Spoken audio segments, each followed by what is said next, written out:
Hello, clever people, and welcome to my review for Blade Runner 2049.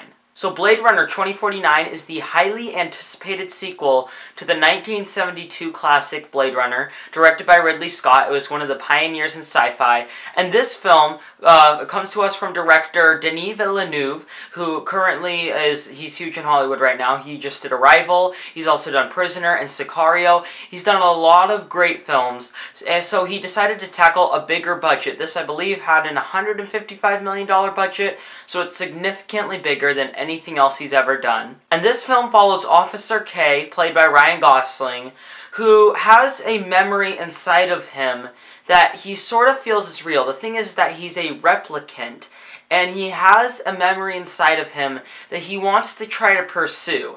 And that's about all I will say about what this movie is about, because I can't really get into too much more than that. Denis Villeneuve, when this film was premiered to advanced audiences, he begged and pleaded that in their reviews or when talking about it, they would not give away certain plot points throughout the movie, which is completely understandable, because this film is complex and it's intense, and honestly, I believe that Blade Runner 2049 is one of the best films this year and one of the best films of the century. I was blown away by this.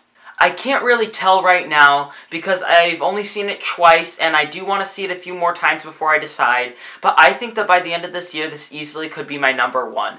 This film is emotionally stimulating. It's visually astounding. It is everything that cinema was intended to be. This is the type of movie that, recently I just saw Flatliners. I said that that movie made me really not want to review anymore. Just sometimes movies will come out like that. This did the exact opposite of that. It made me want to love film. It made me want to feel passionate about critiquing again. It is such a powerful film and so incredibly directed and so incredibly edited and impeccably done that you can't help but sit and be in awe at it. I am just shocked that something this good was made.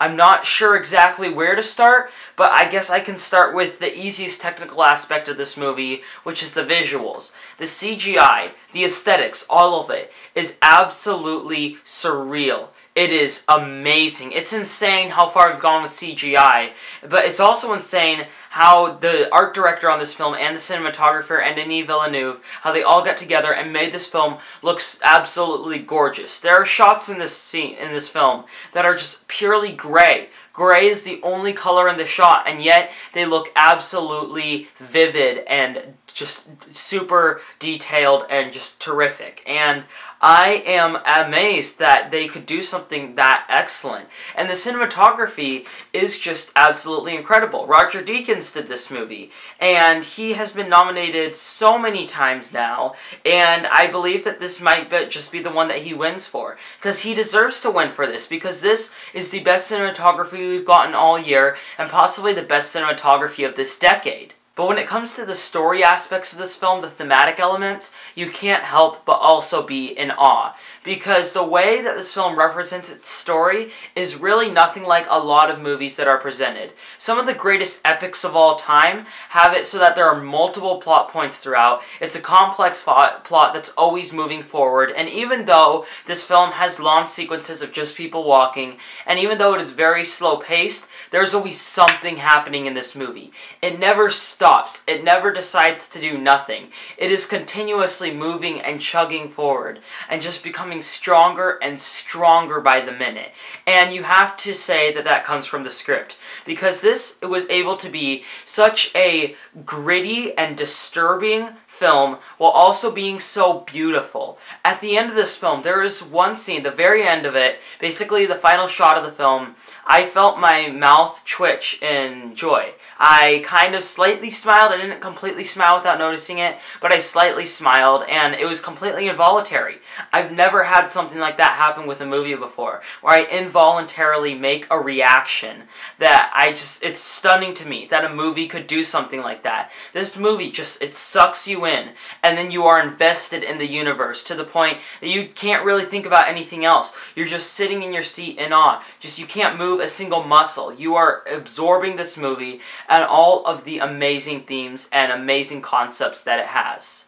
As far as issues go, I would say that I was invested for a lot of the movie, but at first it takes a while for you to get invested. And I'm not saying that it's like a slow burn type movie where it takes a while but you're sort of invested throughout. This movie really didn't grab me for the first 10 to 15 minutes. But when it started to, not that it ramped up, but that it continuously flowed and that I got to know these characters more, I suddenly liked it more and more. Honestly, I have a hard time pointing out a huge flaw with this movie. This is honestly just pure movie magic.